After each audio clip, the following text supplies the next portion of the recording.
Can you see the dawn's early light was so proudly we had the twilight's last gleaming, whose broad stripes and bright stars through the perilous fight. O'er the ramparts we watched were so gallantly streaming, and rugged the first G&T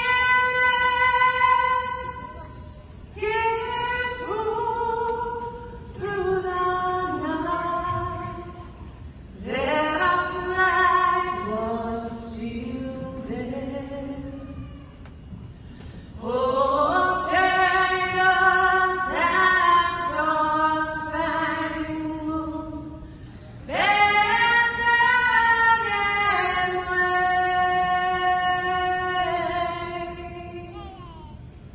for the land of the free and the home of the brave.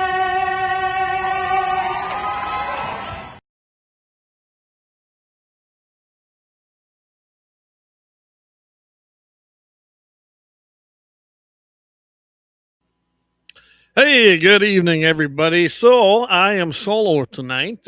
Mike is on his way back home. He said he's going to chime in when he gets here. So you're stuck with me tonight. And a solo, I'm pretty sure I can handle it. Hey, what's up, Josh? Brian, good to see you on tonight already. See the numbers are starting to climb up there. So let's get this baby started like we do each and every week with our Second Amendment. A well-regulated militia, as Kelly says, comma, being necessary to the security of a free state, comma, the right of the people to keep and bear arms, comma, shall not be infringed. And those commas are important. And I know we had a good discussion about those at one time. So I want to thank Kelly Armstrong for coming on last week. So tonight we're doing kind of shooting from the hip. We're supposed to be joined by Mike Deacons and, of course, by Vance Bishop. He was going to join in. He had some internet issues, so he's not going to make it tonight. But that's okay. We got this thing handled. A couple announcements.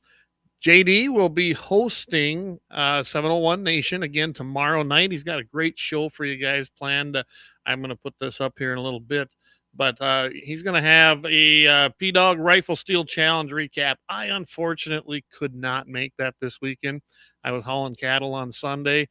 We sold calves on Monday. And, of course, I had friends here this weekend doing a little hunting on our own place. So we had a good time there. JD's favorite targets is going to be the second topic. And then he's got a then they're going to be determined topic. And then, of course, the happy ending of the week. And we love hearing those things. So that's kind of what the lineup is for there. Some of our announcements, of course, the 701 Nation tomorrow night is at 8 p.m. Central, 7 p.m. Central. I, of course, will be on Friday, Mitchell in the morning, 7:15 Mountain, 8:15 Central in the AM. And then November 5th, guys, that's our monthly segment on Dakota Mornings now right there on KFYR. We will be on at 9 a.m. Mountain Time, 10 a.m. Central. And we might even pop in there earlier. I'm planning to go up there in studio.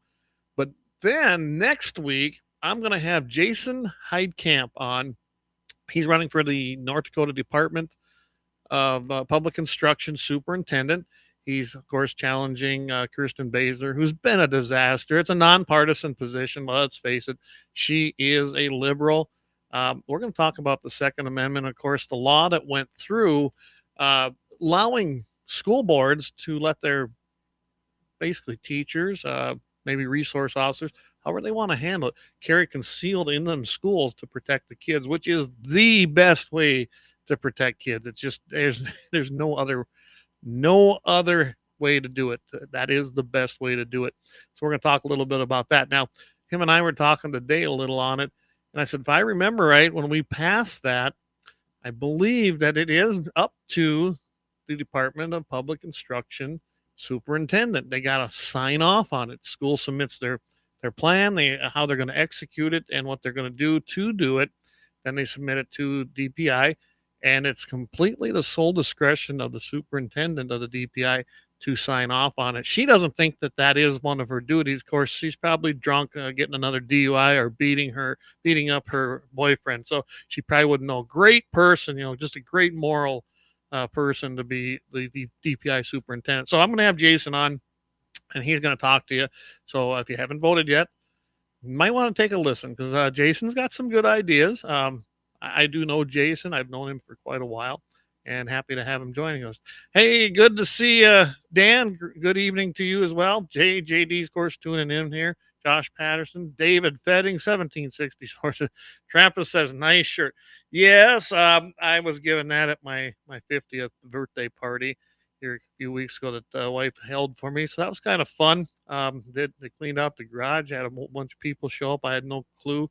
Showed up in some of my worst clothes because I thought I was coming up there to help get an animal out of a corral panel that had stuck his head through. Of course, that was a way for them to get me to come up there. So yeah, it was a lot of fun, and now I'm an official member, I guess, of the Old Balls Club, 1974. So yes, I'm getting up there, half century. Anyway, so that's kind of what we got going on here. That's the gist of what we got going on. Some of the announcements again. I'll bring them up again later on. But so everybody, we had a great weekend this past weekend hunting. I was happy to be out there with some good friends of mine that I hadn't had him out here hunting. He said it's been 20 years. It could be. I mean, we haven't had birds here for a long time, so that could very well been. It definitely could be 20 years, but I don't know. We'll have to go check that out. But we had a great weekend. I have a lot more birds on here than I thought I did, so that was a very I don't know. That was a very nice thing to see. I really was surprised how many birds are actually on this place again. So, a lot of fun. He had his boys out. He had a brand new dog with him who did pretty darn good, really, for being such a young dog. Kind of like when we was up last weekend at Jamie's place with Wyatt and his new dog. So, now I got to hunt behind a flushing dog again and a pointer. And I will tell you, I really do enjoy the pointers more. But here's a few pictures from the weekend. This is myself out there with his boy. He got his very first pheasant there, so it was a great shot. My buddy Chavez there with his younger boy, and of course their dog there, and I don't remember the name of it, but nice young dog, and he's learning. There they just got a nice family picture on our Steinland, and they basically brought in some more birds when they were over there, so that was great to see too.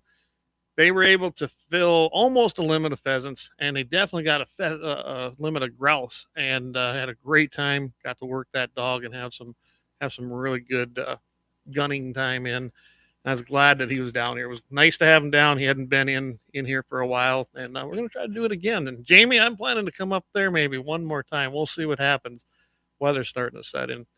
I did try something new tonight. I did a kind of a fast draw shootout here. What was the end of September? Trampus was up there. He remembers it. And we had a lot of fun doing that. So I finally ordered the loads for my 45 Colt to do that and some balloons. And me and my son went out earlier here after school and had some fun just messing around, getting the feel for it. I can tell you it's addicting. So, Jamie, I might have another challenge for us. That other than just the steel challenge target might be something we can do on a nice wintry day or something. It's a lot of fun. It is dirty though on your guns. I'm telling you, my my poor Ruger Vaquero, it looks horrible now after shooting those black powder kind of blanks. So it was fun though. It's very addicting. I highly recommend if you get the chance to do some quick draw, fast shooting, go out and give it a whirl. It's a lot of fun. But that's what we did here a little bit earlier here today, and yeah, just thought I'd throw that out there. Like I said, we're shooting from the hip tonight. If you're just joining us, I am still waiting. Michael Deacons, he said he's going to try to get on here, and we did not get Vance on here tonight. He had some internet problems. He sent us this deal that said his internet was not working. But I'm going to move into something. So if you haven't heard, we had another Democrat, actually two Democrats. Why try it? You know what? We know where you stand. As a whole, Democrats are anti-gun. The party is definitely anti-Second Amendment. Yeah, they call it gun, safe measures and reasonable gun control. There's no such thing. I don't know about you guys. My rights are not up for discussion. They're not up for compromise, and I am not going to submit. And that is just the way it is, and that is what the Democrat platform is. So, you have this guy here. His name is Lucas Kuntz, I believe, Kunce. He's a Democrat from Missouri. He's running for the Senate. He's actually running for Josh Hawley's seat, which, guys, Josh Hawley is a warrior. He's a patriot. I watch a lot of those committee meetings and committee hearings they're having, and that guy is pro-gun. There is no reason to replace him, honestly. But this guy thinks he can do better. They went out for a gun range photo op, is what they said. Now, that's generally how it goes, and we've seen how this went with Tim Walz, right? Uh, Tim Walz couldn't even handle his gun. And thank you to Kelly last week. He went ahead and he brought his exact same gun and give a lesson to Tim Walz. I thought it was great. We did get nixed on YouTube immediately. They took our live stream off and eliminated the video. So if you guys haven't had a chance, go over to the YouTube Commie channel. I did put it back up there. I uploaded as a video. I downloaded it, and I have a CommieTube compliance box on there with the hammer and sickle that covers up the gun so you can't see it. So it's kind of funny. But you go over to Rumble, X, any other place you can see it. It's in the full context. But I thought that was kind of funny, and I thought Kelly nailed it. That's the kind of guy Kelly is. Kelly Armstrong is a real guy. He's a real guy who's going to be our next governor. He knows how to shoot. He knows how to operate those firearms. That is not a photo op for him. He's the real deal, and I appreciate that. So getting back to this story, Kuntz, he wants to take Senator Josh Hawley's seat. They went to a gun range on Tuesday, and he also was joined by former Republican Illinois Rep. Adam Kinzinger, who's not stellar. He's Republican by his name, but that's about all he is. There was even a TV reporter, guys. I'm not kidding. A TV reporter was actually injured during this. Can you believe that? I mean, when does this stuff end? These guys, they want to try to be pro-gun, or try to prove they're pro-gun. They're never going to be pro-gun because they haven't lived it. They don't live it like you and I do. It's all a show. It's all fake. And I'll show you this. So right here, there it is. See, this was the reporter that he took some shrapnel. They were shooting their AR-15s and other guns so close at steel targets. Now, I don't know. I know some of you guys on here have shot a lot of steel. I know we have. I've got my own targets here. There is some splatter when you hit them. That's the point of that heavy AR-500 steel, not to go through it. And if you're too close and you're with a high-powered gun, or as the Democrats say, I mean, come on. They say the AR, Joe Biden, that's the most powerful gun on the face of the earth, according to these guys. So they really shouldn't have been that close. They should have known better. And Brian Warner, he points out, yes, they were basically shooting at arm's length. They really were. I seen the pictures, and it's horrible. It's horrible. They shouldn't have been shooting that close. And they hit a reporter. Now, I don't think he was seriously injured. This guy's supposedly a Marine, okay? And I guess I'm not going to doubt it. He probably is. He should. The whole point of that is he should have known better. He truly should have known better, and there should have been nothing wrong that happened that way. I mean, that was a preventable accident, as most of them are. Now, he also had tannerite on the table, I heard. I guess a company that produces tannerite said, hey, this isn't what we advise. We advise that's 100, or at least 100 yards away, and it should definitely not be on the table where you're firing from. I agree. I wouldn't want it there mixed like that either. It's a lot of fun, but you also have to use some logic, which is usually absent in some of these guys. The steel targets, it says, were around 5 to 7 yards. It probably looked about like that, I guess, from the pictures I've seen. A lot of people pointed out on X that this was just dumb, no gun safety. How can you trust these guys? They want to regulate our firearms. They want to regulate the Second Amendment, but they themselves don't even practice gun safety on the range. So, I can't agree more. It just blatantly shows how inept they are, and they're trying to pander, meaning they're probably in trouble in their polling. Their internal polling shows that, and now we got to go try this. We see through it. Gun owners see through it, but gun owners don't vote enough, so get out there and vote. But we do see through it. Um, yeah, I was talking about the tannerite thing, and it's basically supposed to be out there 100 yards or so. And then the other thing I wanted to point out is, oh, Holly actually pointed this out on his on his X. Says his statement was Democrats Lucas Kuntz and Adam Kinzinger apparently accidentally shot a reporter at an event today. Holly spokesperson Abigail Jackson said, "Are these guys trying to make Tim Walz look competent with a gun?" I know it's good. It's a good question, isn't it? I want to tell you something that this United States Marine, Mr. Kuntz, supports.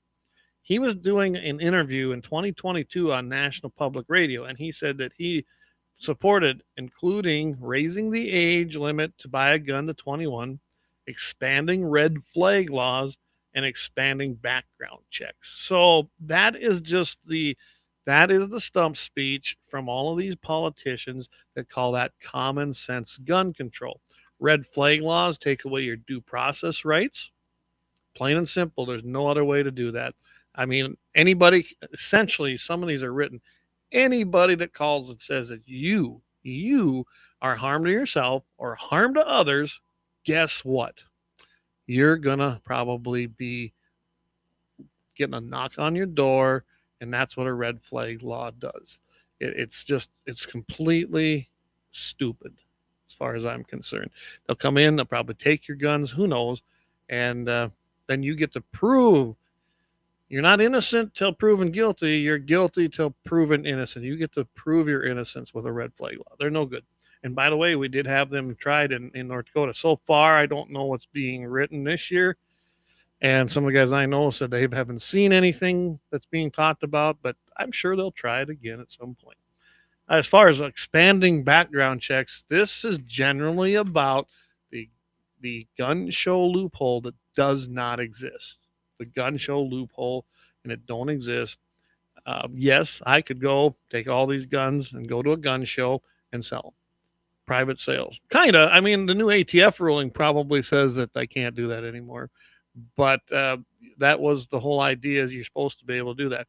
Most people at the gun shows are FFL dealers. And if they are an I can't talk, FFL dealer, you have to do the 4473. It's that simple.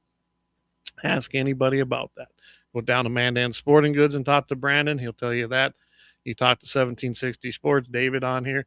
Go down to Double H Guns. If you go to any of these little Angerman Arms and they got an FFL license, which all of them guys do, and they go to a gun show, they will have to do the 4473 unless you have a concealed carry permit, like in North Dakota, the one that allows you to bypass that. Then you're okay. But that means you've already done it. So it doesn't matter. It's not a hey, we're just going to sell guns to anybody. No, you've already passed it. So just keep that in mind. There is no gun show loophole. And of course, this being 21 to buy. If you're 18, you can be drafted for the military. You can be drafted into the military if they implement it, forced to go, and you have to go fight with the chance that you'd be killed. So you can go. Basically, you can be called up by the federal government at 18 years of age and be told you have to go fight, possibly die. That's that's the only way you can look at that. So I guess I look at it as if that can happen, I guess you can go ahead and buy any firearm you want, because if you can be considered an adult at 18 to vote, to fight, to be drafted, and be legally held responsible for anything you do, then I guess you're old enough to buy a gun.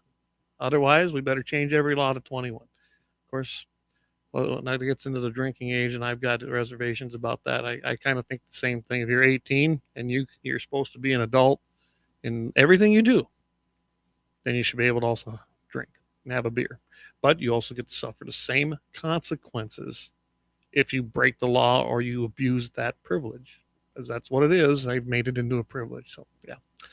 All right, Josh, he chimed in here. He goes, you still have to fill out the form, but you don't have to wait for it to come back with a concealed carry weapons permit. I got mine. Okay.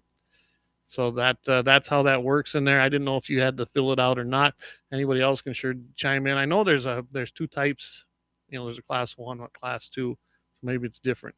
And South Dakota has the same thing now. Of course, both states have constitutional carry. You don't need the permit to carry in the states, but it is it's nice when you go to fill out your paperwork and buy a gun. There's no doubt about that. So we are coming up at 20 after the hour, and we still have no mic, but hey, I got this covered. I think I can talk. I've never had any shortage of talking, so I'm gonna go ahead and save some, or go ahead and pay some bills. We're gonna go ahead and run one of our ads and thank our sponsors, and we'll be right back. And we'll come back with another subject. I'm from the Athlete's Foot Foundation. Brother, hey, can you get my demo tape to somebody? Lauer Auto Repair, located at 309 South Washington Street in Bismarck, North Dakota. Give them a call at 701-258-6308. The team of mechanics at Lauer Auto can take care of any problem your vehicle is having. And when you do business with Lauer, you can be assured you're doing business with a pro Second Amendment America First repair shop. There are plenty of other auto repair shops in the Bismarck-Mandan area. But why take a chance at patronizing a shop that might not have your beliefs at heart? Make no mistake.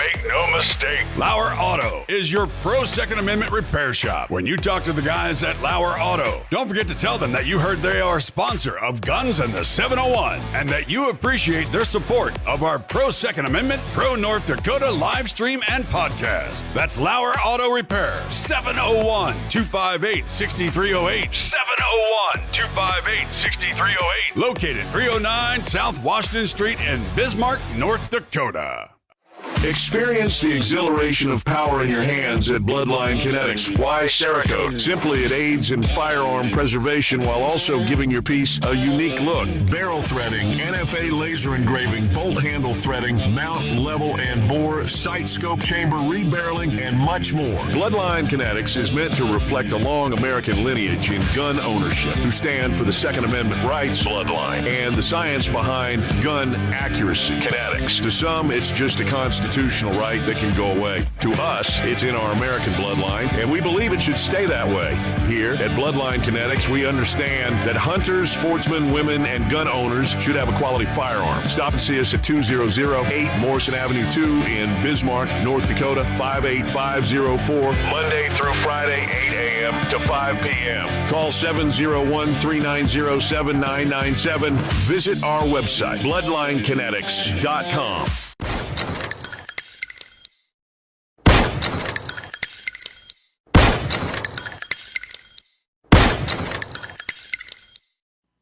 All right, we are back. Hey, everybody. So before I go on here, there's some guys chiming in here. So let's get to these here. I'm going to go with, we got Dan and David here. David here, he says, enlisted should have a pass on the age limits. Okay, there you go. And Dan Brown chimed in here. He says, the North Dakota retailer does not have to submit the background check if you have a North Dakota concealed carry. They can if they want. 4473 is still completed. So there we go. And that's just what Josh said. So I was mistaken on that. I thought you didn't have to fill it out. I don't have a concealed carry anymore. That had to do with a North Dakota, South Dakota border thing. Now that we have our new address, it wouldn't be a big deal to get one. I still want to see the concealed carry license changed to like South Dakota. If you pass the actual background check, you get your concealed carry. It's not a shall issue. It's not a may issue. It is a shall issue. So there's no testing. Now, if you want to get the upgraded ones to do other things, then you can get those. But North Dakota, you still got to take a test, if I remember right, to take any of the concealed carry, to get any of the permits. But I don't think that has changed. But I'd love to see that changed. But I can tell you right now, guys, talking to some of the guys for the legislative session this year, that's not what's going to be priority. In fact, depending on Tuesday, in November on the 5th after the election, if Measure 4, which I do support, by the way, if it passes, that's pretty much what's going to be on the docket, probably consuming most of the legislative session. I mean, there's other things, but I've already been told that a lot of these other bills probably aren't going to be addressed, or other topics, kind of depending on how that goes. And honestly, even if it fails, it's still going to be a big topic, as it should be. I don't know about you guys, but to me, It is an absolute absurdity that I have to actually rent my property from any government entity, and that's what that is. There's better ways to do it. I'm not so sure that anybody's wanting to hear this, but when I did the numbers, I think a 1.5% sales tax dedicated to the replacement of that would take care of it. Let everybody pay.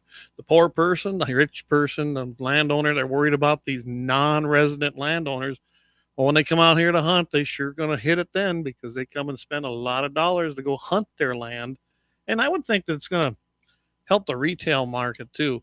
I can't understand the retailers, or the the people selling out there at the realtors would be against this. Can you imagine not having that burden? And it's a big burden. I don't know if you know this, when they show you them taxes on property when they're selling, guess what? If you pay 100,000 more on a home, that gets figured in now to the new valuation. So taxes go up from what they were when you purchased it. So just so keep that in mind. All right, some other guys are chiming in here. There's a section specific to ATF and the CCW bypass on the 4470. That's from David, and David would know. He is an FFL dealer. So there we go. We might have you back on here, David. We need to. Maybe that's a good topic to have, talking about the CCW. Josh Patterson, Class 2 is an open book test. Class 1 is an open book test and profession. There you go. That's what I thought. And that's fine. I still don't like it. It's my right. I shouldn't have to test with nobody. And that's why when North Dakota, and I've actually had North Dakota legislators tell me, oh, this is a shall issue. Bullshit. It's not a shall issue. It's a may issue. Granted, might be an open book test. You're probably going to ace it. And proficiency test is actually pretty lenient from what I've seen when people take it. That's not the point. We have a Second Amendment right to have it, and I don't need the government's permission. That's why I really fought hard for constitutional carry in this state. We need to tweak that too a little bit, but for the most part, it's pretty good. South Dakota's perfect.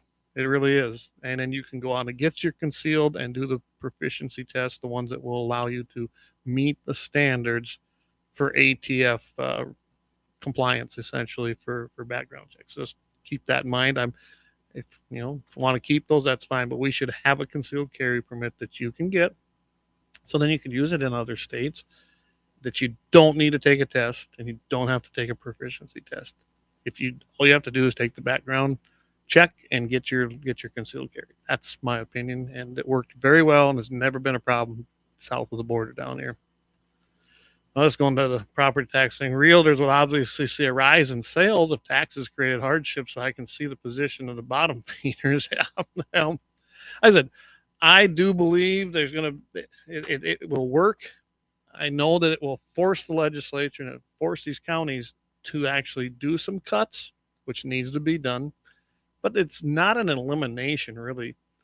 I wasn't planning to go down the property tax thing here, but I hope everybody realizes that the fire districts and all these other things, that you can still levy mills for those things, but they have to be specific and they have to have an ending. They're not based on an unrealized value of your property. Mills were capped a few years ago in North Dakota. They capped them, right? So what happens now? Ever since then, every single year, my property, your property, everybody's property goes up in valuation. I mean, in the last 5 years, and it's 5 years because I just went and looked it up. We went from about $4,200 to $8,700, 5 years.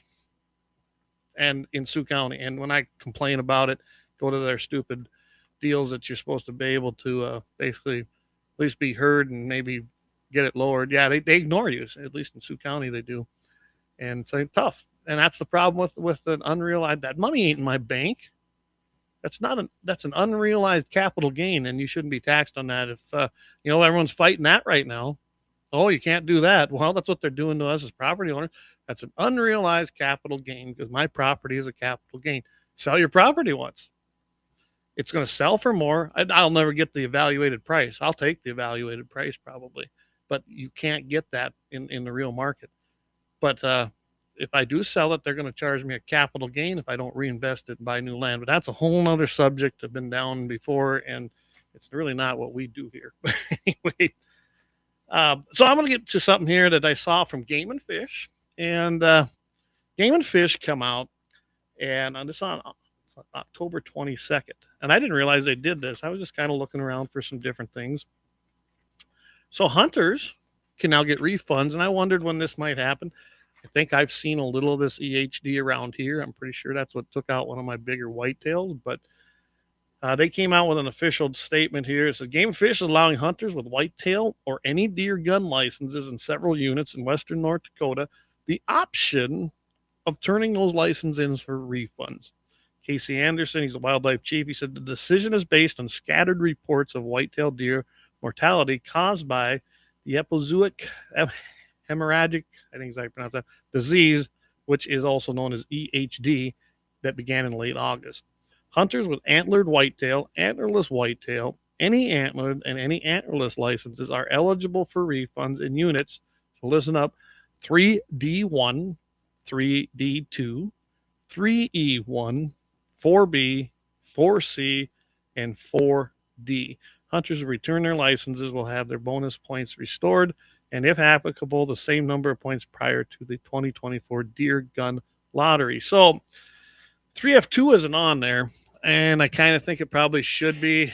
I'm telling you right now, I've seen some dead whitetails around that shouldn't have been dead. There was no reason for them to be dead. And they were near water, which is also something I noticed the last time this went through. It doesn't seem like it's as strong. There's still whitetails that have come back because we got wiped out here about 2.5 years ago. Some of my nicest bucks just boom. They caught it and they died. I don't think we've had any mule deer. The mule deer have moved in, but I don't think it's really affected those. And generally they'll recover, but most often it's fatal in the whitetail. And like I said, I don't think it's as bad either, but I do think that 3F2 should be one of those units that if you wanted to return your tag, maybe you should. And they released so many tags because this is a CWD unit. Go look at the CWD units and you'll see how many tags they let out. I think they're trying to kill the deer off, hoping that they can get control of CWD, which isn't going to happen. Colorado tried that. Every state's tried that. It doesn't work. And then we can go down we could have a whole show on CWD.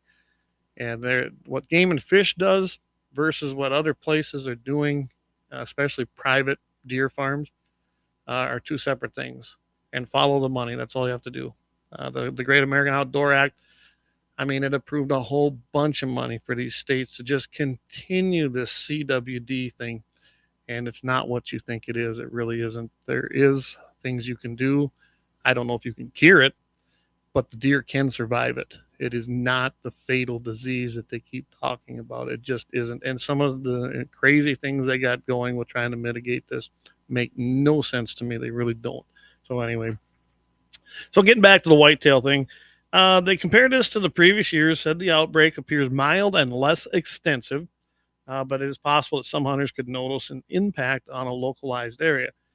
The department staff is going to continue to monitor these reports and determine if a license and additional units should become eligible for refunds due to EHD. Well, that's good, but we're getting pretty close here. It's already October 23rd. It isn't that far away to the opener deer season, so they better reevaluate that pretty fast, really.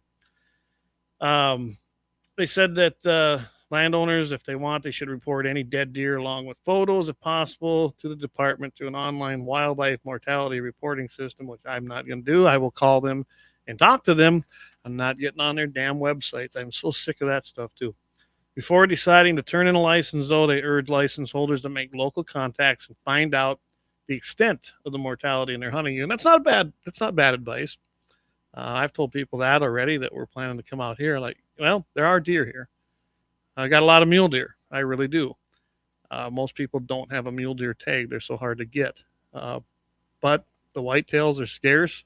I'm probably not going to let anybody hunt the whitetail on my place because they were looking good. But yeah, around late August is when I started to see these things, and I'm going to save the ones we got. I'm not even going to hunt it. I'm not shooting the whitetail here myself. Like I said, I got plenty of mule deer to choose from. They also talked about how most areas within these units have not been heavily affected. Good deer harvest is still needed, and that could be. Like I said, there's a ton of mule deer around here. There really is. but a little scouting and a phone call or two will help make that informed decision. License holders who qualify and want a refund must mail their tag along with a note requesting a refund that says to EHD, Game and Fish Department, their Bismarck office, no later than November 8th. Envelopes postmarked November 8th will be accepted. So there's the rules. If you're in any of those units, 3D1, 3D2, 3E1, 4B, 4C, and 4D, right now you can actually get that in the mail, get it in there, and get a refund if you don't want to hunt those units. They say EHD is a naturally occurring virus spread by the biting midge, which we knew that, often fatal to infected white-tailed deer. While mule deer do not usually die from the disease, hunters don't have to worry about handling or consuming the meat from the infected deer. It's not known to cause any kind of problems in humans. Usually, the first series of hard frost kills the midge that transmits the EHD virus, and then it either slows it or halts it. I don't know about you guys. We've seen some pretty heavy frosts around here a couple weeks ago when I was up at Jamie's up there by Golden Valley. Pretty rough. It really was. It was pretty hard frost up there. So hopefully it wiped it out. I know last night was a hard frost here, and we're supposed to get down to 28 tonight. So hopefully that'll help that out as well. That's my hope for it anyway. I don't know if anybody else has seen those things, but I've seen a few dead whitetail around here. I know I showed that on the program here, about a month ago. I found a really, really nice one still in velvet. It was real shame, really, because that was a damn nice deer. And it was a shame to see that he did not make it. Also, guys, we have a new platform called kick.com, and you can find us Guns in the 701 over there, kick.com. Facebook, fascist book, I call them, has kicked us off. We no longer have a Guns in the 701 page. I think I'm going to try to make a new one. But a lot of people, I'm looking over here at Rumble right now. Numbers are pretty good over there. Between both channels that we have, there's like 11 to 15 bouncing up to 20 sometimes. So thanks for tuning in over there. I see Grizz is over there, some other people. And then we're rolling pretty good here. So most of this is Twitter, and I'm very happy to see everybody has moved to Twitter. I don't think we're going to have any problems there with Elon in charge unless we lose the election, and then we're going to have some problems. So we're coming up at 20 before the top of the hour. I'll tell you what, I'm going to take a quick break here. Let's see if I can get a hold of Mike, see if he's going to be on. Not a big deal if he isn't. We'll continue on and pay some bills here. So we'll be right back after our big break. Go ahead and get yourself a nice beverage and take a break. We'll be right back.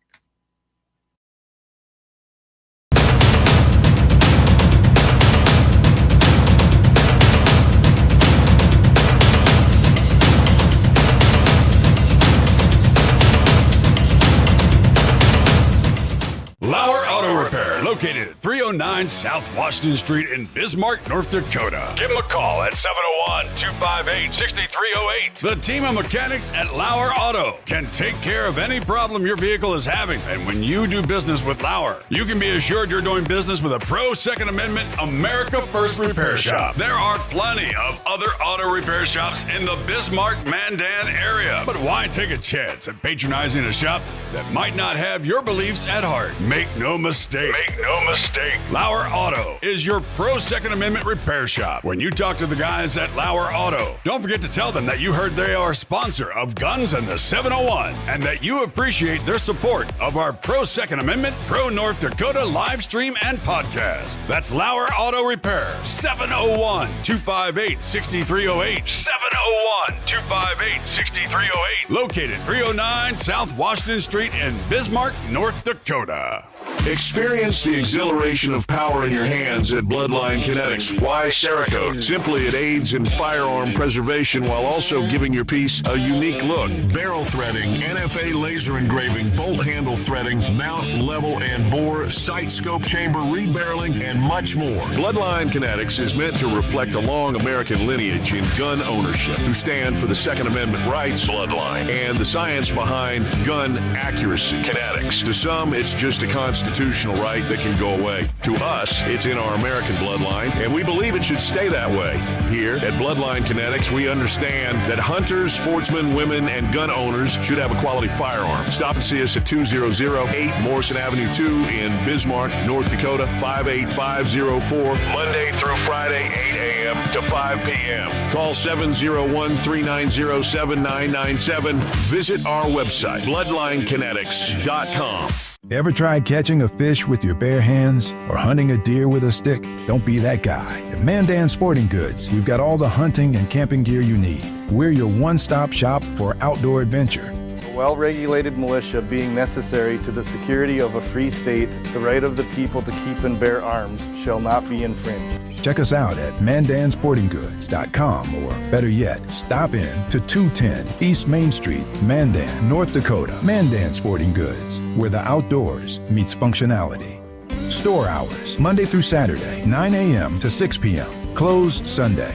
Take up arms at Mandan Sporting Goods. Your adventure starts here. Looking for the best gun gear for every and any situation? Little Angry Man Arms LLC has you covered. Top-notch guns from top-name brands like Winchester, Glock, Sig Sauer, and Ruger to essential extras from Magpul, Streamlight, Hollow, Sun Optics, and more. Little Angry Man Arms LLC have everything to make your shooting adventures a success. Visit littleangrymanarms.com today and gear up for your next big hunt, competition, or home defense. Don't miss out on our exclusive deals. Little Angry Man Arms LLC, based in Trail City, South Dakota, your ultimate hunting partner.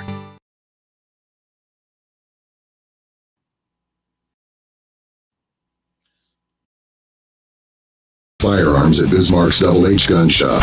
With a wide range of products from handguns to rifles, we cater to all your shooting needs. We are your local gun experts. Not only do we sell firearms, reloading supplies, targets, and whatever your heart desires, but we also have a ton of knowledge and answers. We shoot, we hunt, we compete, we reload. It's been the Howard's way since 1976, and we ain't fixing to change anything. Visit our website at hhgunshop.com to browse our inventory. Double H Gun Shop, Bismarck's best new and used firearm reloading supply, gunsmithing, and sporting goods store. Double H Guns. Double H Guns. 1021 South Washington Street, Bismarck, North Dakota. Call 701-223-4888. All right, we're back after I hit a bunch of buttons and I messed up. So I'm not used to it. Usually I got someone talking with me, and then I go ahead and do the background stuff. So, all right, another topic I found out is if anybody's not been paying attention, the advisory board meetings are coming up with the Game and Fish. Like I said, I thought I'd try to do something a little different here tonight on my stuff, that when we were going to do our shoot from the hip program, but I thought, let's keep it North Dakota, because that's basically what was my thought. So I got this at the advisory board meetings. They've come out, and that's basically where they host the public meetings. They're supposed to be kind of a liaison between North Dakota Game and Fish and the hunting public and the landowners. That's kind of how this is supposed to work. Does it? I don't know. Maybe. When I look at how it's actually been set up, I'm not quite sure that it really does what it's supposed to. But we'll get to that here in a little bit, because how that board, how they arrive at getting those members, to me is like, really? Yeah, that's kind of canned in my opinion. All right. So, what they've got is they got their district meetings coming up. District 1 hasn't been set yet, so that's going to be determined soon here, I imagine. But District 2, for everybody listening on the podcast, this might be a little boring, but that's Bottineau, Burke, McHenry, Montreal, Pierce, Renville, and Ward counties. It's going to take place October 30th, so that's coming up here in a week. 7 p.m. Location is American Legion Memorial Hall in Rugby. The host is the Barton Sportsman's Club. And you can go ahead and hop online at North Dakota's Game and Fish website, and they've got this on there, and it's got all the contact information. The advisory board member who is for that area is Travis Lear from Velva. District 7, that's my district: Burley, Emmons, Grant, Kidder, McLean, Mercer, Morton, Oliver, Sheridan, and Sioux counties. It's a huge, really, district, really. And they're going to hold it. Go figure. They don't give a crap about us down here. They really don't. November 4th at 7 p.m. Central. Location, Game and Fish main office, I suppose, because they're in Burley County. But No, they don't pick a place that's centrally located. Hell no. Why would they do that? No, they're going to hold it. I mean, for me, it's a 100-mile drive. I want to go to it. And I'm on the border down here. Really, anybody who's over here or even farther to the west over here, if you get to the western edge of Sioux County, it's over 100 miles. But, who cares, right? Anyway, it's going to be there. It's being hosted. Their host is the Dakota chapter of Pheasants Forever. And you can contact the advisory board member, Jody Summer of Mandan. So, as you can see, our District 7 thing, even though all these counties are listed, it mostly is dominated by Bismarck and Mandan people who are in charge of it, running it, and doing it. That's just the way that is. I looked them all up, and that is what it is. District 4 consists of Grand Forks, Nelson, Pembina, and Walsh counties. They only got 4 counties. Anyway, November 6th at 7 p.m. The location is UND Gorecki Alumni Center. The UND chapter of Wildlife Society. I don't know. That's a new one to me. I really don't know what. If they're hooked up with Wildlife Federation, then it's not good, guys. The advisory board member is Carissa Dawns. And, it's kind of interesting here. It says Michigan. Don't know. Is there a Michigan, North Dakota? That's a new one to me, too, if there is. Anyway, and then you can contact Susan Fleggi. District 3 meeting is coming up. That's Benson, Cavalier, Eddy, Ramsey, Rolette, and Towner counties, November 12th at 7 p.m. And that's going to be held up there in Devil's Lake at the LRSC room, College Drive. I don't know where that's at, but I imagine those people do. Host is Devil's Lake Tourism. Your advisory board member is Edward Dosh. That's who the advisory board member. That's one of those 8 members. District 8, Adams, Billings, Bowman, Dunn, Golden Valley, Hettinger, Slope, and Stark counties, November 19th at 7 p.m. That's Mountain Time, everybody, because it's being held in Bowman at the Economic Development Corporation building. You can contact the advisory board member, Rob Brooks, and he's out of Rame. So I imagine he's one of the landowners or ranching farmer guys that's part of the, that's one of the prerequisites, 4 from that, 4 like that, and 4 from bona fide hunters and sportsmen. We're going to get into that. District 6, Barnes, Dickey, Foster, Griggs, Logan, Lamar, McIntosh, Stutzman, and Wells counties. This is going to be November 26th at 7 p.m. It's going to be at the VCSU Rhodes Science Center in Valley City. The host is the student chapter there of the Wildlife Society. I'm going to have to look this Wildlife Society thing up to see who they're actually with. It makes me, whenever I see stuff like that, yes, I'm very, very skeptical. Dan Brown says Michigan, North Dakota is west of Grand Forks. There you go. I had no clue. So I learned something tonight. Thanks, Dan. I didn't know where Michigan was. Michigan to me is a state. So I learned something new. There's a Michigan, North Dakota. Anyway, the District 6 meeting, you can contact your advisory board member, Cody Sand, out of Ashley, or, of course, Bob Anderson on here. District 1 is Divide, McKenzie, and Williams counties. Well, we know where those are. Those are up there north by Williston, Watford City. And that's the one that's to be announced yet. So the advisory board member is Bo Wisness. He's from Keene. But they don't have any information yet, and I just took this off there today, so that is what is out there right now. That's your advisory board meetings coming up, starting October 30th and going in through November. Now, what I learned from this is that the advisory board is, of course, split into 8 districts, so there's 8 members on this board. It is set by North Dakota Century Code 20.1-2-23, and it falls under the Game and Fish Director, right, which right now is Jeb Williams. This is part of his duties to oversee this. The Game and Fish Advisory Board is an appointment, and here's the qualifications and term as set by Century Code. State Game and Fish Advisory Board consists of 8 members, 1 from each of the following districts. Of course, we just went through all those districts. There's 8 of them, so there are 8 members on the board. Here's what I found very interesting. I was like, how does a guy get on these boards? 4 members must, and this is how it reads, 4 members what we got here? David says one of the largest winning North Dakota lotto tickets ever sold was sold in Michigan, North Dakota. Never claimed. Wow. I really, guys, I had no about that Michigan, North Dakota. So like I said, look at there. I'm learning all kinds of things. And then we found out there was a millionaire there and they never claimed it. That's a shame. Anyway, so getting back to this, 4 members must be bona fide farmers and ranchers. That is the exact wording. And 4 members must be bona fide sportsmen. Now, I wish I had a call in part for this, and we've messed with it. We just haven't got it working correctly yet. Because I'd love to hear from you guys. What does your definition of sportsman mean? I mean, seriously. Because you'll be interested to see when we get to that part of it. Now, a bona fide farmer and rancher is pretty easy to me to define. They are either engaged in the practices of farming, where their income is probably mostly coming from, or ranching, the raising of livestock, or a little of both. I mean, that's pretty straightforward. It's easy to figure out who them people are, but you'll love how they get this. Each farmer or rancher appointment must be made from a list of 3 names. So of the 4, they got to submit 3 names for each position.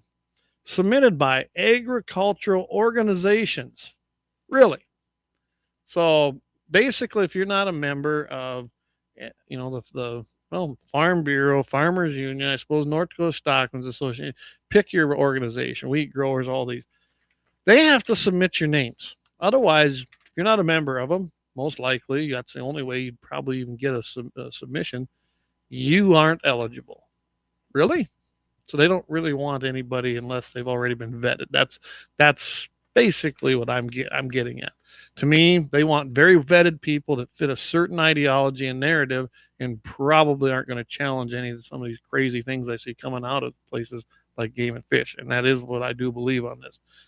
Jamie says, Timmy Tampon, he claims that he's a sportsman. Well, that's what I'm getting at.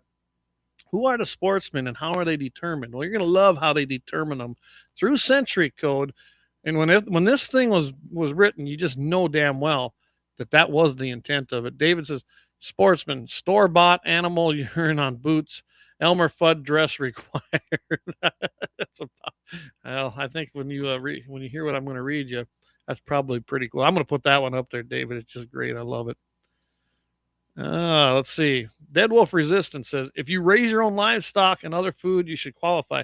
Well, exactly. That's what I mean. You can qualify, but you don't unless you get your name submitted by an agricultural organization. And I went through this whole thing. They don't define the agricultural organization. It also says requested by the governor to submit the list.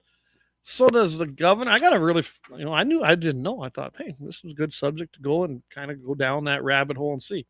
So does the governor himself go to these organizations, say, okay, I want names from you and you and you and you. And if you're not on his list of organizations, you get to submit people. And then they're appointed by the by Jeb is what I'm kind of looking at and seeing here, and then they're approved by the governor. Anyway, so sportsmen, the 4 members that must be bona fide sportsmen. Let's get to that part. Same deal as with the rancher or farmer appointment. The governor is requested by the governor to submit the list of each sportsman appointment must be made from a list of 3 names again, submitted by outdoor sportsmen, sportsmen, wildlife, and conservation organizations requested by the governor to submit the list. So it looks like to me that the governor has to go to these organizations. I don't know if the organization can, on their own behalf, say that, hey, we've got a name. I really don't know. I'm going to find out because I'm kind of curious myself how this will work. I imagine a conservation organization or a sportsman's organization or a wildlife organization is not going to include something like guns in the 701, although I would say we got a pretty good handle on it. I would consider us into sportsmen, because I would imagine that shooting, I would hope shootings included in that. Otherwise, we're missing a whole group of people, and that's shooters. And I think they should be on the advisory board because they're a huge part of the funding of the wildlife conservation and programs and ranges through the Pittman Robinson money. So to leave shooters out is a bunch of BS. So yeah, I discovered something today that I'm probably going to go and open a can of worms up on and see where it takes me and raise some stink about it, because I don't think sportsmen include shooters. I really don't. Not in the sense we're thinking. Conservation organizations. So who are they? The PETA? They think they are conserving every animal in the world. Is it the Wildlife Federation, who's rabidly anti-landowner? And that's just to start out. They're a horrible organization as far as I'm concerned. I mean, maybe it's the Nature Conservancy. Oh, there's a good one. They don't like us. They don't like hunters. They definitely don't like the Second Amendment. And they love to wrap your land up. They try to swindle people out of their land and sign easements that are perpetual, and you can't even put a post in. And trust me, I've read some of those leases. They're horrible. Watch out for Nature Conservancy. This is what I'm getting at. The people that are on this advisory board of 8 people coming from, quote, sportsmen, outdoor, wildlife, and conservation organizations. That's what's listed, and they have to be requested by the governor. And I don't know if the governor goes to every organization, say Pheasants Forever. How about NRA? How about the Friends of NRA? I think they'd have been a great one, but I never heard of it. I mean, really, think about that. All right, Dead Wolf Resistance. He says, I'm right there with you. Yeah, I mean, I think we're being underrepresented. I would put money on it. I bet you shooters are not included in that. I really would. I've never heard of any shooting organization ever being part of that. JD, he chimed in here. He says, Mixed Tavern and Zap has a big sign out front that says Sportsman's Welcome. Yeah, I saw that. I guess Game and Fish could just go in there and pick a few out. You know what? There was 6 of us at the table the other night, a couple weeks ago. I think we had it covered, didn't we? We just needed 2 more from there. And I'm a bona fide farmer rancher, right? According to their qualifications. This just bothers me. And the more I looked into it, it bothered me more, because it's exactly what I figured it was. I was like, how do I get these people? They put on these advisory boards. You always hear of an advisory board, don't you, everybody? You hear of an advisory board for this or that, or the state legislature. They're going to, you know what, we can't make a decision on this, but we're going to have an advisory board that's going to meet, and then they're going to give us ideas and submit their findings. Yeah, well, how do you choose them? The property rights issue a few years ago, where all property would have been considered posted. Yeah, it included ranchers, all right. It was North Dakota Stockmen's Association who that's how they came up with electronic posting, which was not the point of what we were trying to do there in 2019. It still left the onus on the landowner. Now you either still got to put a sign up, or you have to go and electronically file it. And what we wanted was everything to be posted. And then if you wanted to electronically file that it was open to public, you could do that. That's how that should be. Nobody has a right to come on my land without my permission, whether there's a sign there or not. That's a whole other can of worms that I'm not going to go into tonight. But that's what I'm getting at. When they form these advisory boards, they put friendly people on there to get the intended result from those members. And I have a feeling that's what's going on here. I've been to some of these advisory meetings. They did hold one in Elgin one year. I see it's at Game and Fish. So I'm giving them a lot of grief about it, but most of the time it's in Bismarck for our district. They didn't like the last one in Elgin because people like me showed up there and asked them real questions. And then they're going to live stream it. Piss on that. I'm so sick of that crap. It's ever since China virus, everything's now Zoomed or live streamed, and you can attend our meeting virtually. No, get your ass out there, get in your vehicle, drive out and meet the people. It's way different. When you got a bureaucrat sitting there from Game and Fish, he's talking into a camera like this, dictating, and he don't care. He can't see you, and he really don't care what he says. When you're face to face with people, it's a different story. And I think we need to get back to that contact. By the way, when you do that, you might be shocked there at Game and Fish when you send your people out there. They might actually make some friends. They might get more information than they've ever had just by making that personal contact that they all brag about you should do when you're asking for permission to hunt. Why don't they practice the same thing they're preaching and get out there and meet the people face to face at these meetings rather than doing it virtually? And granted, they're doing one in person 100 miles away in Bismarck. So anyway, I don't know, this just got under my skin when I started looking into this. So here's some of the rest of it. The list will be approved by the governor. There it is. Appointments are for a term of 4 years and from the first day of July of the year of expiration of the basic term and until the successor has been appointed and qualified. Vacancies occurring other than by the expiration of the term may be filled by appointment for the remainder of the term. Now, they don't say how that gets filled. I imagine is by just the governor if someone quits. No member of the board may serve longer than 2 full terms, so 8 years. So they implemented term limits on themselves a long time ago. The members of the advisory board are subject to removal by the governor for cause only. The advisory board shall select from their members a chairman, vice chairman, and secretary who serve in these positions until June 13th of each year, the next following their selection. So there's how they're formed. That's how they're organized. That's how they're selected, I guess, as you could say. Dead wolf resistance. I'm putting myself in a timeout now. Okay. They can be compensated per diem $62.50 for each day of service in going to and attending and returning from a meeting. And I ain't got no problem with that. A lot of these things they do get that, and that's fine. Meetings and duties. Each board member is supposed to hold a public meeting at least twice each fiscal year in the board member's respective district, which is what's happening, making presentations and determining the needs and opinions of those interested. Board shall then meet at least twice, and they'll take the advisory and give it to the game and fish and blah, blah, blah. There's a whole bunch of stuff in here. You guys can go on and look it up. It's all under basically Century Code 20.1 -02. And then that's where everything is laid out as far as the duties of the head of the game and fish, which is right now Jeb Williams. And then this is a part of their duties is the advisory board. I just thought that was an interesting thing. I saw the meetings were coming out. I've been to some of them. They didn't really mean a hell of a lot. And I wanted to know how this comes about. So now I want to know more. Am I out of line here? I don't think so. David says the virtual is to censor comments from non-approved comments. I'm thinking what you're meaning there from non-approved comments. Yeah, I think you're right. I think that's exactly the intent. I think the intent is, like I said, I can remember one in Elgin because I went to that one.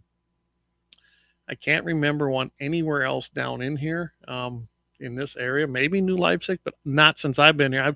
I've been on this place for 26 years, so not in my 26 years has there been anything closer as far as that goes. Now, did they have one? Maybe Selfridge, maybe New Underwood. Where would they?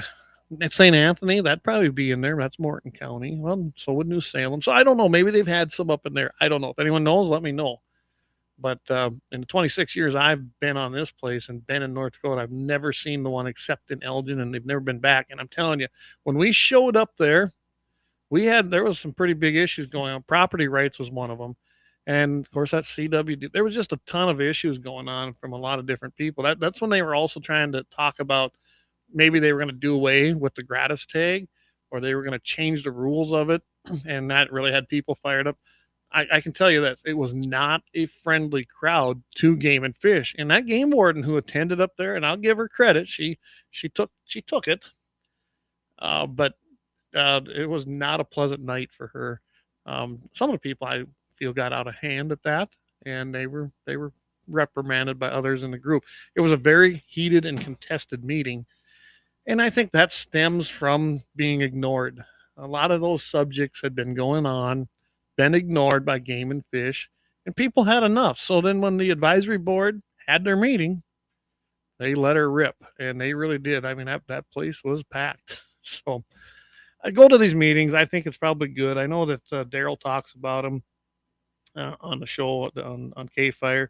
I think it's a good thing to go to them and be heard in person, though. The worst thing that they can do is tell you to shut up or tell you need to get out. But I wouldn't be afraid of that. I've never been afraid of that before anyway. So I don't know. What do you guys say? Got comments on that? You got some thoughts on that? I wish I had the telephone thing. I wish I could bring you guys on and say, hey, let's have a live interaction thing here. Maybe we'll get to that at some point. I know I've been looking at it. It's not as tough as I think it is. It's just getting all the things in place. Hey, Rumble guys, I'm just checking over there. Thanks for tuning in. Twitch, I don't know who our Twitch listener is, but thanks for tuning in. That's kind of funny to me. Tomorrow night, okay. JD's got tomorrow night. I'll also be covering the NRA grades for the North Dakota's federal candidates, and I will include any districts somebody wants to know about in the chats. There you go. We don't really have anybody in District 31 because it's not our year, so we don't have to worry so much about that. It should be even years, I believe, this year, but I don't remember. To tell you the truth, coming up. Or is it odd? Ours will be up next year, I believe. I know that the grades on, on all of ours in our district are pretty good as far as that goes. Even Don Shively, who I got no use for as a senator in my district, but on the Second Amendment, he does real well. He really does. He even did real well on property rights. He's horrible on homeschooling and an array of other things, but on those he was just fine. I will give him this, and I'll give him some credit.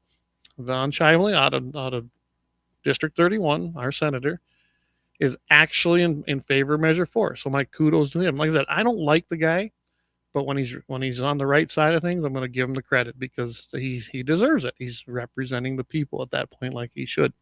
Dead Wolf Resistance wants to know what Armstrong thinks. That's pretty easy. That guy's as pro-gun as they come. He's got a voting record to prove it, all the way from the legislature, especially when he was actually the chairman of the North Dakota GOP. And then as a congressman, I watch a lot of those Judiciary Committee hearings, which he sits on in the U.S. House. Kelly Armstrong is the real deal when it comes to the Second Amendment. He was a huge supporter of the NRA banquets in North Dakota. In fact, that's how I met him. Dan Brown, actually, I think you were the one that introduced me to him. And that's how I got to know Kelly. Kelly is the real deal. And he puts his money where his mouth is. Like I said, a huge sponsor of the banquets. Huge sponsor of just anything Second Amendment related. And he's got cool guns, guys. Off air when we have those episodes with Kelly like we did last week, he's got some nice guns and he knows what he's talking about. He really does. So it's going to be really nice to probably have, I keep saying, he's probably going to be the most pro Second Amendment governor North Dakota has seen in any modern time that I can remember. I really do believe that and he knows how to handle a firearm. He knows how to take it apart. He knows how to clean it. He knows everything there is about it. He practices safe gun safety. And it's going to be a pleasure to have him be our governor when it comes to Second Amendment. It truly is. And I know that he's going to be good there, probably in the wildlife area with Game and Fish, working with them. I mean, he's got some ideas, and just very happy that to support him. I already voted for him. I ain't afraid to say that. We endorsed him right here at G&T701. And Jamie and I will take that and defend it all day, every day. We got a lot of heat for that. And I believe, Jamie, you can correct me, but I think we're planning to be at Kelly's victory party on election night. I think we're going to try to do a little coverage right there from his election party. We won't be able to be on there the whole time, but we'll be in and out doing lives. So stay tuned to our channel. Turn your notifications on wherever you listen to us at, because we'll go live every now and then and try to give you guys some updates, maybe interview some people. I think JC's going to maybe interview with us, and I suppose we'll be able to get Kelly even to say a couple words. So that's the plan. If everything goes right, we're planning to be up there November 5th, celebrating with Kelly and celebrating probably the most Second Amendment governor we're ever going to have. So Lynette, she says, yes, vote early. That's what I've been telling people too. When you look at what happened in North Carolina, guys, and I was never, and I don't want to see this early voting. I think we need to do away with it. But this time, when you see what happened in North Carolina, it's a good thing they did. You know, at least those votes got in. Now there's problems. I don't know where they're going to have voting places. I talked to a guy by the name of James Gamble that I know out there, done some business with him. And he says, it's atrocious what's happening and what's not being done. He says the federal response was horrible. He says, don't listen to what the news is saying. He goes, I'm out there, I'm helping. He's a former Marine. He's actually a real Marine and a real patriot. So he got another group of guys, and they were out in an area trying to help. It did not affect him. Like he said, God blessed me. I didn't have these things happen to us, but we're going to go help other people. And he goes, this is horrible what they're trying to do. They're trying to set up polling places for the people that, didn't get the vote.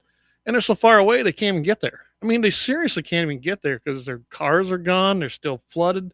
It's bad. And I heard Alex Balez was on today, so kudos to him. He went out there with his pickup and about sounded like about a ton of dried, dried and canned food to go out there and help with the recovery efforts all the way out there. So kudos to him and his wife. He was on Dakota Mornings this morning. So, tip my hat to Alex for getting out there and doing what needs to be done. We've had Alex on the show before. I know that, I was supporting Rick Beckert, but Alex seems to me a straightforward guy, and he keeps proving it. He didn't have to do that, but that's who he is. I think that's who that guy is. So I tip my hat to him and appreciate him doing that. I sent him a text as soon as I heard it. I said, "Hey, Alex, thanks for doing that and going out there, coming all the way from North Dakota out to help the North Carolina people." So kudos to him. What does Lynette? JD says, James says, "Yep, we will. That's the plan. We're going to be there." Lynette says that we have to beat them at their own game and lock our votes in. Absolutely. And that's what this is about. That's what Charlie Kirk's group was about. I don't care what your issue is, whether it's Second Amendment, whether it's abortion and fighting for babies and keeping them alive and doing away with abortion, whatever your issue is, there's no answer from the Democrat side in this race. There just isn't. Harris has nothing. Walz is an idiot. And it'll get worse. It will. If you think it's been bad the last 4 years under Biden, Harris gets in there, buckle up, because it's going to get bad, and it's going to get bad fast, because there'll be no stopping them after that. Nothing. This is it. I don't care if you don't like Trump's demeanor. I don't care if you don't like his statements or some of the things, but his policies are right. And we had it really good for 4 years under him. We truly did. I know that I did. And now I'm pretty, that's why I sold my calves, honestly. I mean, I did well on them. I think if I'd have kept them, I could have done a little better. But I'm telling you, I didn't want to have those calves, because if the election goes bad on November 5th, every market is going to see a huge, huge deficit. We're going to see bad things happen, because we can't keep doing what's happening. We can't keep putting inputs in with gas and diesel hitting $3, $4, $5, maybe, who knows, maybe $10 a gallon. You never know under like a Harris presidential anarchy, let's just call it, dictatorship, because she hates fossil fuels, as they call them. I hate that term. I'm telling you right now, you better get prepared. We want to pray for the best and hopefully the worst doesn't happen, but be ready. Always be ready, because this election is that important. So get out there, vote now, vote Trump. I don't care what you do on the rest of the ticket. I say vote Armstrong, but for sure. But get out there and vote, and throw these bums out. Throw these communists like Harris out on their butt. That's where they belong. Well, I got another place for them too, but we need to get rid of them. They need to get out of there. And that's the only way we can do it. Like Lynette says, we have to beat them at their own game. And that is exactly what Turning Point got together and did with Charlie Kirk. And there's a bunch of them out there that are doing it. There's hunting organizations got involved when we found out that the hunters were some of the worst turnout for votes. I mean, and it was true, and it was bad. If you're a Christian, get out there and vote. Christians are a very large voting bloc that doesn't vote. And I didn't realize that. So hunters, sportsmen, shooters, if you love the Second Amendment, get out there and vote. It is that important. Even in North Dakota, that margin's been shrinking the last two cycles, presidential cycles. This is supposedly a conservative, Republican, deep red state, but it gets 60% is all. 60 to 62%, 68, depending on the election you look at, for the Republican presidential candidate. That means we have 30 to 40% that are voting Democrat. That's not a good thing. And that number, that gap gets smaller. We should be like this. We do not want Democrat policies. We can't have them. They're not right for us. They're anti-gun especially, and they will not do us any good.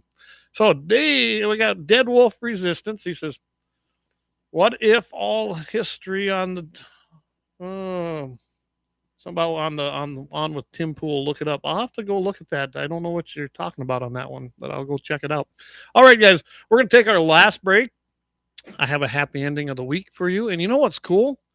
Is it's from one of my commie companies of the week, or its involvement with that. So it's even better yet, as far as I'm concerned. So we're gonna take our last break, then I'll be back. We'll do a happy ending, do a few announcements, and we're gonna call it a show. Remember, keep your powder dry, everybody. All right, here we go. I'm from the Athlete's Foot Foundation. Brother. Hey, can you get my demo tape to somebody? Lauer Auto Repair, located at 309 South Washington Street in Bismarck, North Dakota. Give them a call at 701-258-6308. The team of mechanics at Lauer Auto can take care of any problem your vehicle is having. And when you do business with Lauer, you can be assured you're doing business with a pro Second Amendment America First repair shop. There are plenty of other auto repair shops in the Bismarck-Mandan area. But why take a chance at patronizing a shop that might not have your beliefs at heart? Make no mistake. Lauer Auto is your pro Second Amendment repair shop. When you talk to the guys at Lauer Auto, don't forget to tell them that you heard they are a sponsor of Guns and the 701 and that you appreciate their support of our pro Second Amendment, pro North Dakota live stream and podcast. That's Lauer Auto Repair, 701-258-6308. 701-258-6308. Located 309 South Washington Street in Bismarck, North Dakota.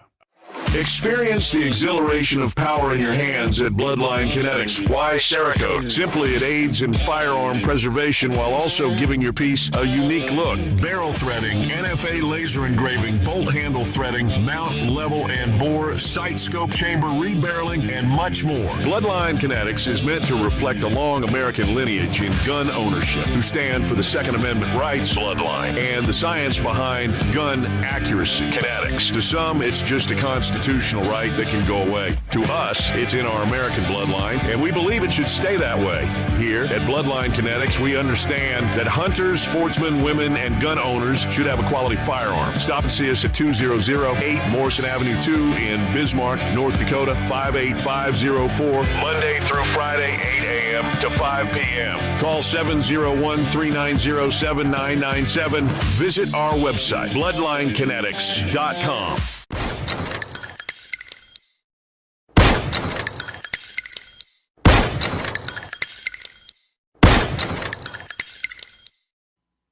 All right, welcome back, everybody. Just got everything ready to roll here for our happy. I have got to find the video we made for that. I do not have it on my new computer, so I'll have to get that up here. Hey, Jamie, I know you're listening. I did talk to my nephew, and we're going to put together a computer for you. So just keep that in mind. We're going to get one put together, get it priced out, and it doesn't look like they went up too much. So we're going to get you a nice supercomputer like I got here and help you out. All right, everybody, since I don't have a happy ending intro like I used to, here we go. There we go. There's our happy ending. Coming up tonight is our Amazon driver delivers fatal shot to suspect, or as we like to call them, scumbags, in failed carjacking attempt. He's not really a suspect anymore, is he? I mean, he's dead, so he's guilty. I mean, that's already been decided. So this happened in Cleveland, Ohio, which, you know, Ohio's been doing some good things. Of course, our vice president candidate is from Ohio, and I know that their gun laws have been improving quite a bit over there. So anyway, here we go.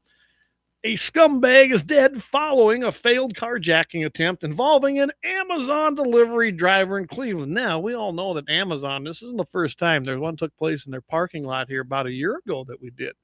Amazon's not a friend of us. He's not a friend of us as patriots. They hate this country. They love the money. They love the cheap Chinese goods. But Amazon is no friend of the Second Amendment. Well, their drivers aren't supposed to be carrying either, but it just seems like they keep having to defend themselves. Anyway, we'll get to this and then we'll talk about it. But Amazon was my commie company of the week one week. This incident took place. It was about 4 o'clock. So 4 o'clock p.m. is not exactly dark. It wasn't in the middle of the night or anything like that. Around on a Saturday, and then it quickly escalated into a violent, as they put it, I love how they write, a violent scene, according to the Cleveland Division of Police.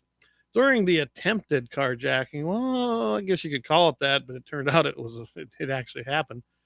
The scumbag reportedly approached the Amazon delivery driver. Then he attempted to seize control of the vehicle. Shots were fired during this confrontation, leading to the suspect driving away with the Amazon vehicle. So the suspect, or scumbag of the week, he actually got a hold of this guy, got a hold of his driver. Now, I looked for more information. I didn't find a whole hell of a lot on it. I found a couple of people that evidently took some pictures. Looked like this guy drugged the Amazon driver out of his car. And it sounds like he was a private contractor. So there's a little bit more to this. But anyway, shots were fired. It led the suspect to driving away in the Amazon vehicle. But however, the stolen vehicle crashed shortly. I wonder why. And basically, the emergency medical crews, they arrived on scene and pronounced the scumbag dead. So he got the vehicle. He evidently got the guy, the owner, out. The owner shot him. He didn't make it very far, kind of like a lunger. When we take a lung shot, it makes a little ways and then tips over. This encounter also resulted in some collateral damage as a bullet struck a resident's car, and the resident actually had some photos of it that she put up on their local media. So I went and looked at the local story. Yeah, just evidently there was quite a gun battle, I guess you could say. Amazon did respond, though, to the event, and here's what they said.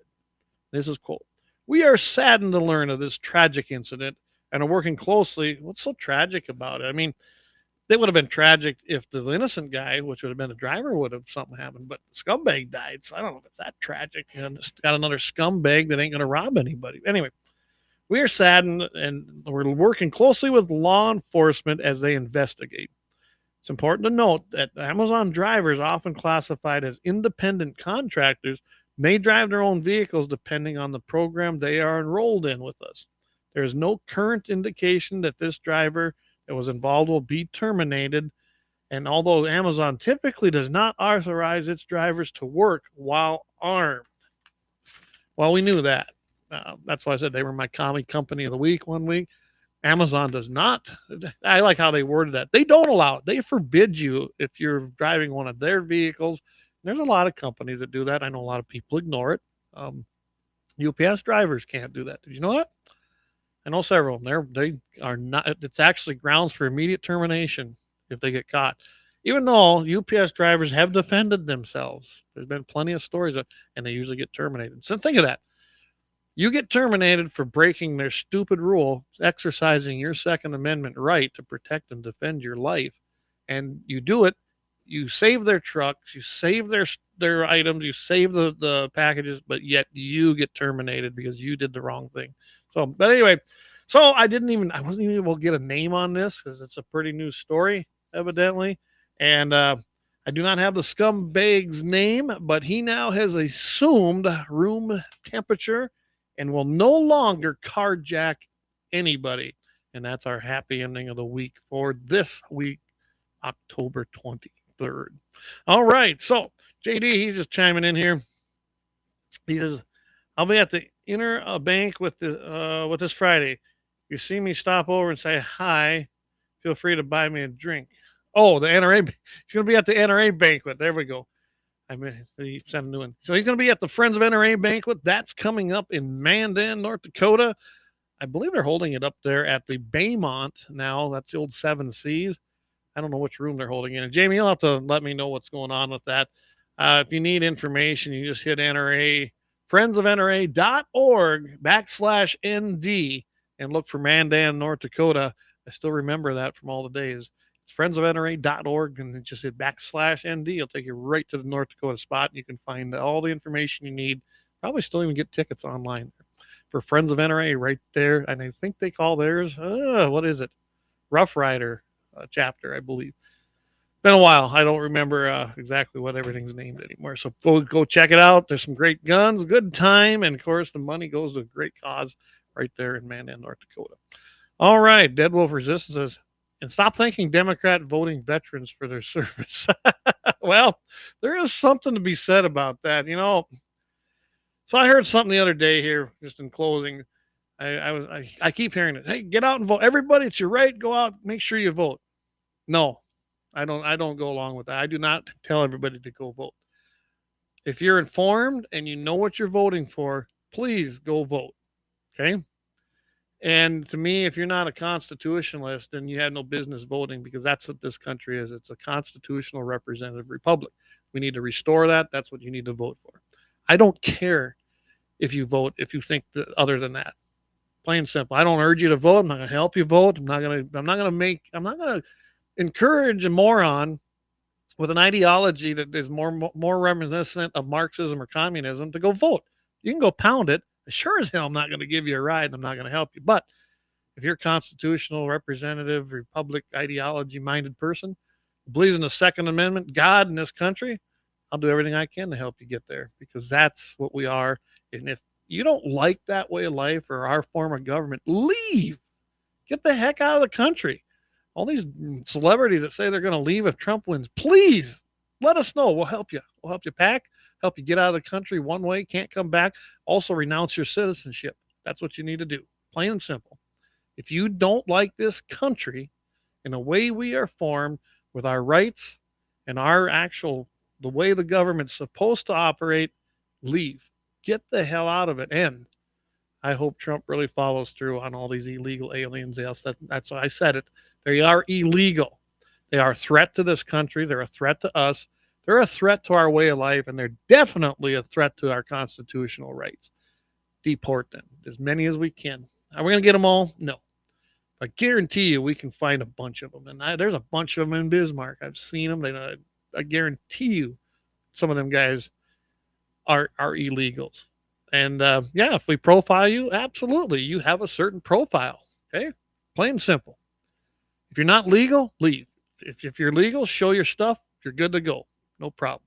So with that, that's all I have. Again, tomorrow night, don't miss 701 Nation. It's right there at the bottom, right there. JD's favorite targets. Of course, he said he's going to be covering some other things. Happy ending of the week. I'm telling you, you don't want to miss this episode. I know I'll be tuning in. Who knows, Jamie? I might just hop on and bother you in the middle of the show or something. But anyway, you don't want to miss 701 Nation, episode 24. And the P-Dog Rifles Challenge went great. Eric Newman, I think, was the only guy that hit it, which did not surprise me. Eric's really good. And Gunner joined him, his son. I wish we could have been there, but it was a pretty busy weekend here. And we had a lot of fun hunting. And, of course, Sunday I was hauling calves and could not make it up there to the challenge. But I'll make the next one. I guarantee you I'll be that one, because I don't think I got anything that pressing going on anymore. So for the rest of the year, hopefully. With that, everybody, thank you for tuning in. I appreciate it. Don't forget to go and stop by our sponsors, Mandan Sporting Goods, Lauer Auto Repair, Bloodline Kinetics, Double H Guns, and Little Man Arms, LLC. Go and check them out. Support them. Thank them for doing what they do and supporting us. And let them know that you heard it here in Guns in the 701, so that they know that their word is getting out there as well. With that, everybody, keep your powder dry. Have a great rest of the week. Don't forget, again, 701 Nation tomorrow night. It's going to be at 7 o'clock Mountain, 8 o'clock Central. Of course, Mitchell in the morning, 7:15 in the a.m. Mountain Time, 8:15 Central Time, right there on KFYR. And, of course, check out iHeart.com. That's where our podcast is, and you can find us anywhere you get your podcast. Appreciate everybody tuning in tonight. God bless America. Keep our country free.